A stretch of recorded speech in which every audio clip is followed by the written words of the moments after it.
Alright guys, this is how we are going to make a weapon. So you want to measure out each individual piece. You want 3 layers. We like to call this piece the river. This is where the rod will sit in. We use weldwood, and you want a thin layer of this. You don't want to overdo it and you don't want to underdo it. You let it sit for 10 minutes. I've already put a thin layer of the weldwood on here and inside the river.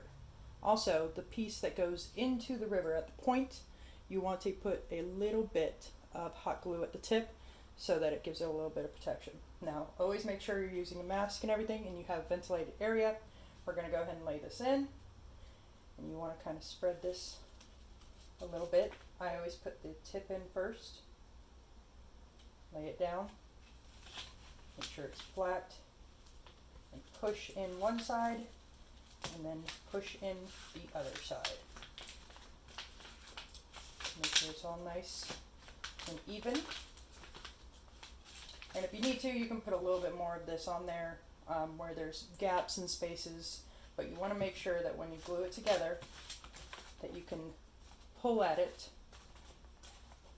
and it doesn't come apart anywhere. Alright, so that's nice. Alright. Now, I've had people ask me about what we use for the tips right here to keep it all protected. We have a ton of Gaff tape that we still have left over from when we made buffer weapons. And I like to take a little bit and put it right there. Make sure it's nice and flat. And same on the other side. Nice and flat. Now, the design depends on how much you're going to want to cut. I'm going to make my design and draw what the design actually is going to look out for this weapon once all these are all glued together. So now is the time for your mask. You want to put that on.